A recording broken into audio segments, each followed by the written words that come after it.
1956. Yeah. Tell me why you went down there, what happened, and the whole progression of the story there. Well, I went to United States, to Burlington, Vermont, because we were on vacation, and Fern wanted to go there. No, okay. You got Fern didn't want to go No, there? Fern came later.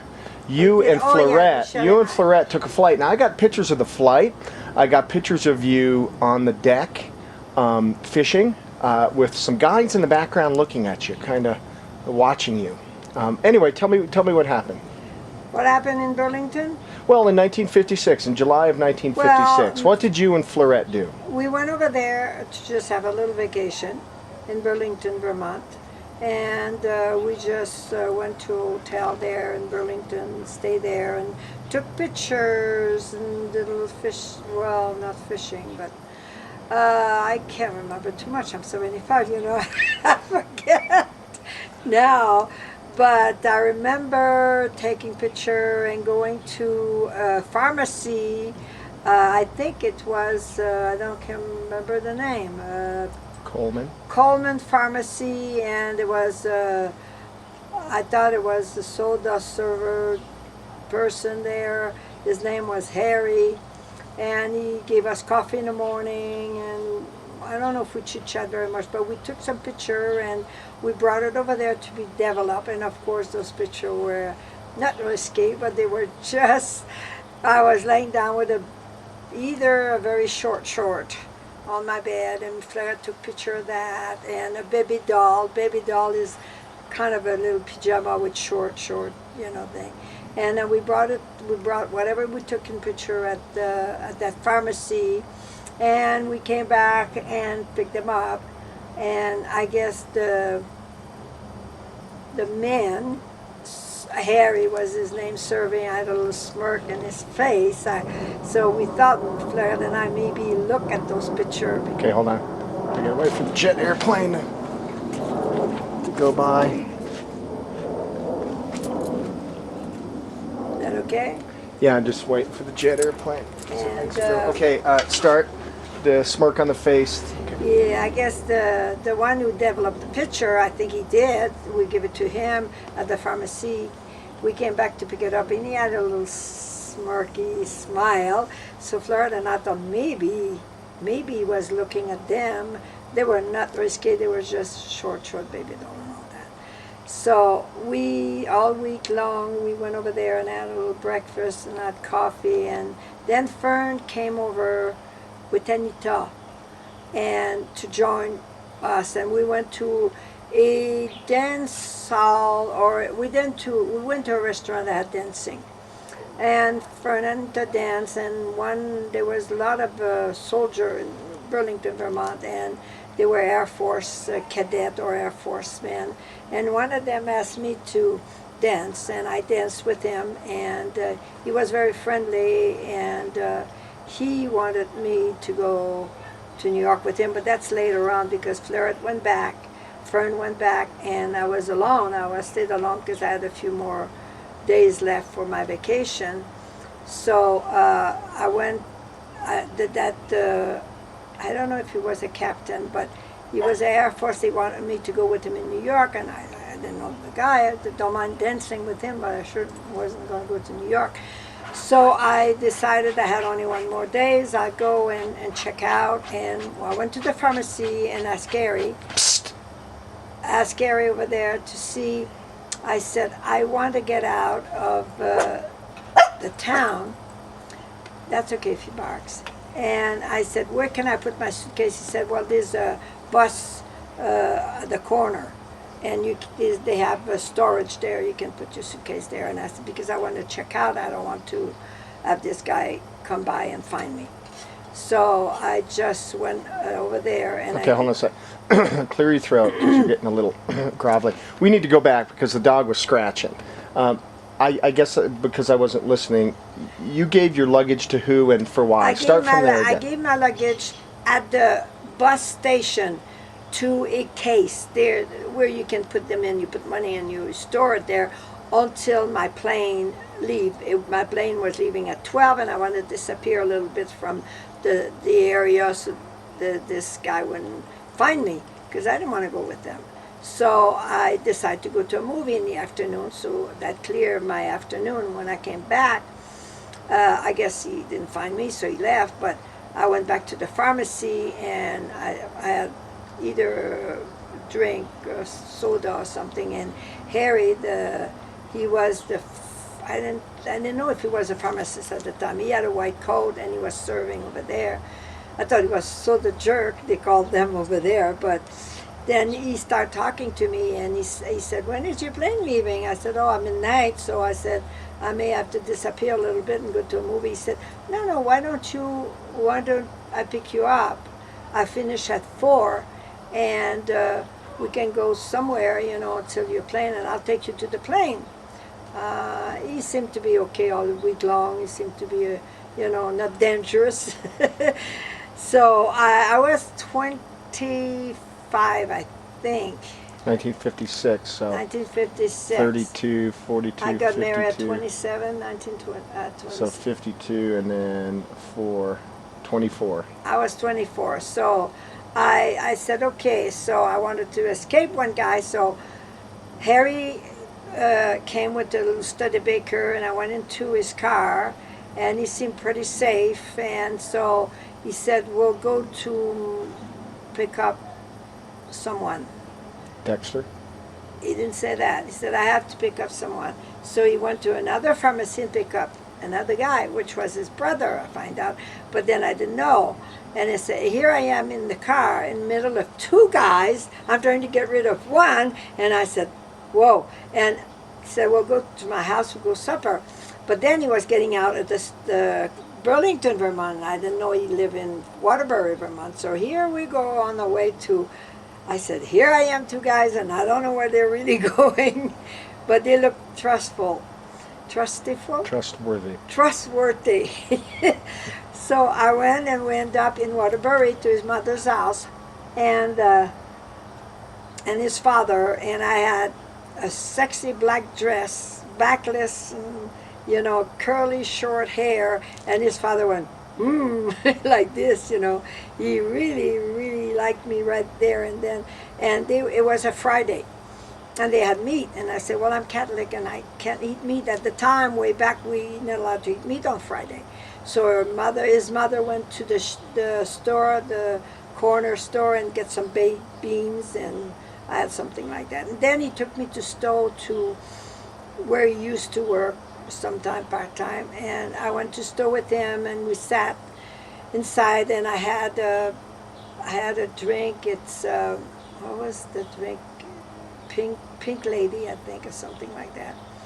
Pink Elephant, because I still have the little Pink 11 little, well, I did, last year. And we started dancing. And I had a fiancé waiting at the other hand at 12 o'clock at the other thing. And I would just wanted to pass the night and just fine. So he asked me to dance, and that's when I think it hit me. He was a man, sort of. And I had been going out with Guy for 6 years, I think. So it was kind of with him, no more too much feeling. So when I started dancing with him, I got a little electric. A little electric thing. I said, geez, I'm not dead. So then I started really looking at him. He was a little taller than me. So I started looking at him, and I kind of enjoyed his company and dancing. And I did something that for him to like, because he said, I would like to write to you when you go back home. And I said, well, and I had an engagement ring. I said, I'm engaged. I came here on vacation. Well, that didn't stop him. He wanted for me, he took me to the airport and he wanted the card. So I wrote on the card my address backward.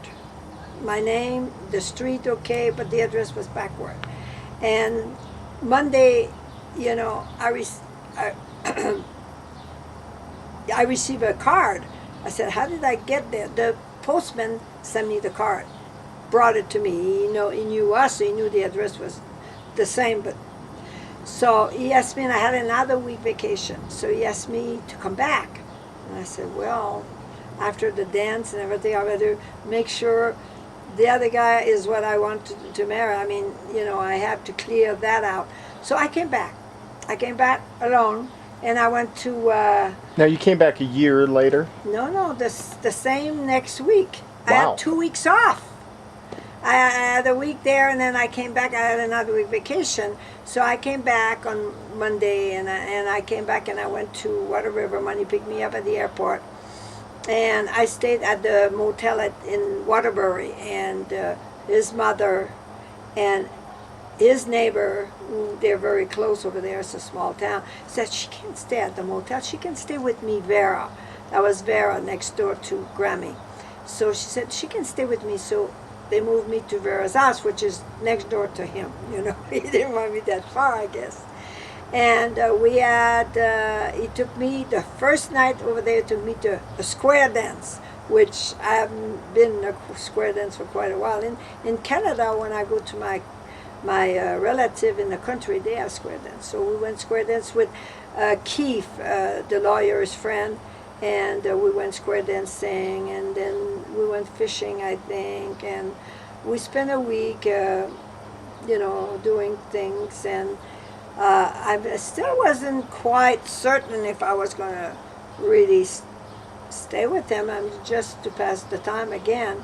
But then he wouldn't let go, so I went back home. He took me behind the other side of the Canada. My fiancé was waiting for me, and he knew something was wrong. He knew right away something was wrong. I wasn't, you know. So I stayed September to December with with Guy. That was my boyfriend for 6 years, while breaking off and come back and so forth. So then Christmas time. Well, in between that, Harry came back a couple of times driving to Montreal to see me. And then Christmas time, I said, I'm coming down for Christmas. I said, oh, I don't know. My fiancé is going to be there. I had to make a decision. Right now, from September to December, I had time to meet Harry, liked him. I guess the attraction was an American maybe, or because I had a little bit more electricity with him than with the other, was kind of dead. So I thought, well, I have to make a decision. So I wanted Harry to come down. So I told my fiancé, we broke up. I said, I met another guy in Vermont, and he's coming down, and I don't know if it's anything serious right now. It's not, but I can't. I gave him back his ring, and I said, I can't see you until I make a decision what's going on. And then he came down in December, and then he went back, and sometime in January, I think they had a big something to do in University of Vermont. Still, I didn't know if he was a pharmacist, and I didn't know he was going to medical school. He was very, very quiet about who he was. I thought he was a sold a drug. Actually, I thought he worked at the pharmacy, and that was his job. And he was going to school, but I didn't know it was medical school or whatever. So when I came back, he said, bring a nice dress. It's going to be a big party, kind of a cocktail dress. I had a white and pink sleeveless thing, and I went over there, and they had... Okay, hold on. Stop! They had... Okay, wait. Now go back to the pink sleeveless. Would that stop? No. How come? Just keep going. Okay, so I went to the party, and they had their room over there. It's medical school, but I didn't know. It was a college, so I thought he was going to college and finishing something. He never talked about who he was, what he was doing. I guess he didn't want a girl to marry him or to be with him just for what he was. And for me, not knowing he was somebody I really liked, became to like him, for the couple of months I knew him. Okay. I'm hearing a beeping. And that's going to come across on the camera. Okay. So when I came back, I think either January or February, they had a big to-do at University of Vermont medical school, which I didn't know it was a medical school. But I had met his friends prior to that. He had a room there. He was rooming there. And and then when he was there, he had a pin. He had like a little pin, a pin. and he put it on the dress. And oh, I said, that's nice. He didn't say what it was. Pinning in United States is like engaged to be engaged or something like that, and he never did ask. So the only reason I find out what the pin was is all of his buddies saw the pin, and everybody in the college coming down, congratulations, congratulations. I said, for what? I didn't know what they were congratulations. He said, well, he pinned you. I said, yeah, he gave me a nice pin. But I had no clue what University of Vermont or United States pin meant to a medical student. That's okay. No, it's not okay. Let me. It's good to have a background. No, it's not. Okay. So, for the medical student, they have no money to give a ring, engagement ring, so they give you a pin to be further. So we went to a cakewalk. A cakewalk is a party, and all of the students cover their face all black, black face, and it was some kind of a tradition, cakewalk, and well, I enjoyed the party, and then we went after that to things, and that's when I really realized I liked him better than Guy, and so I didn't go back to Guy. When I went back home, he tried to come back and talk to me. I said, really, I just don't think so, because we've been too long. We haven't gotten married, and I just kind of lost interest, you know. So from December to, he kept coming to Canada, visiting and so forth. And the day I met him after that, he started writing to me in English. And I wasn't too good in English. We learned English in Canada, but books. So I could understand some word, and I would speak broken something English probably. I can't remember if it's French I was speaking to him. And so he wrote me in English, and I wrote him in French back and forth. Where's my letters to him? I don't know. We'll find them. So I wrote him every day. Well, I wrote him. So he mentioned on the letter something about never asked me to marry him, get a passport. A passport, I don't need to go to Vermont, you know. And what month and year was this? That was February, maybe. February, get a passport, or March. And my mother and I, we had a dictionary translating is pretty bad writing, which we really couldn't understand quite a lot of it, being in English, plus he tried his best to write as good as he could, but as you know today, his writing is pretty hard to read. But he never said, would you marry me, or we're going to get married, and I don't know how it came about, but I had the passport, and he mentioned probably marriage, because we got something in July, and said to get married. So I said, really? He said, yes. So, and I learned what I did the year that I met him. I went to McGill University, because I knew that if I get married I had to work. I knew then he was a medical student, he didn't have any money, and I would have to work. So I took English in school, and I had 95, 98, but you know, not speaking, just books. So I went to McGill University to redo all of my bookkeeping in English, account receivable, accounts payable, that type of thing, instead of in French. And I didn't think anything about how am I going to do to work over there if I have a broken English. But I was learning English, and I was trying to do more. So we got married in July. And well, before you get to the marriage part, let me get rid of this bone here.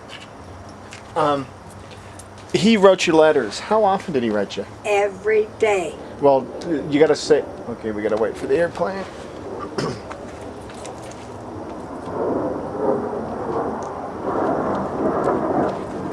You got to say the a complete sentence so I can use it. What, You got to say day? no.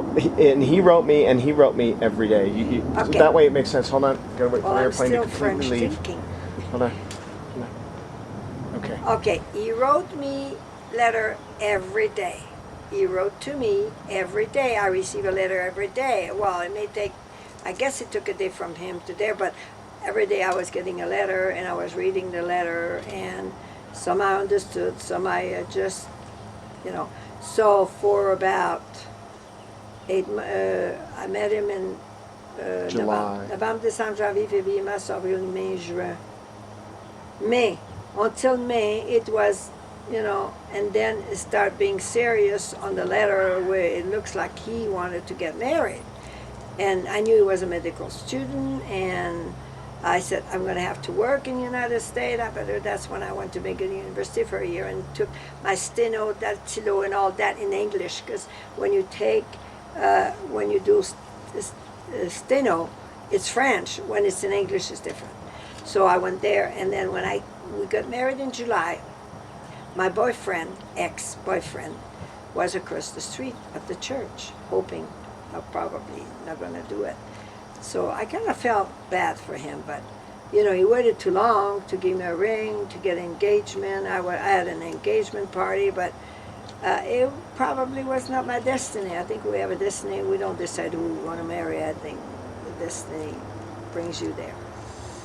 So anyway, I moved to Burlington, and I had to find a job because in the summer he was working, you know.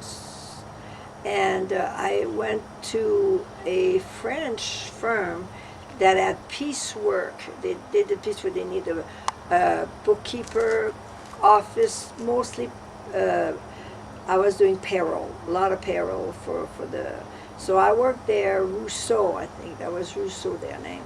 And I worked for the company for maybe 2 years, no, a year. Then I went to work for, somebody wanted an office manager, and I was the only one, there was no other, so I had to take care of myself as far as books, and books are books. So I managed to be able to work and learn English as I went, and bring some money. I had some money at the bank, you know, because I had work in Canada and I was making good salary. So he finished his school where he went to the hospital for, then they moved us into, we didn't have to pay rent then because we had to rent an apartment. So the school he was doing his internship. So they weren't paying, I don't think so, but I was working. That kills it right there. Well, I'll try to work on that. Two things. That ruins it. Two things. I don't look inside. No. I have a picture of you on a motorcycle. Whose motorcycle was that? My boyfriend. What, Guy's or a different guy? Guy. That was Guy's motorcycle. Yeah, that was a motorcycle. And then, did Dexter date Muriel? Yes, he did. Dexter dated Muriel. He did Muriel when I was going out with Paul, she came over, and he really liked her. And he had a girlfriend, and that girlfriend you saw in the picture. Yeah, he dated Muriel, but I don't know what happened. It wasn't. Yeah. Well, we got it all on tape. That's it.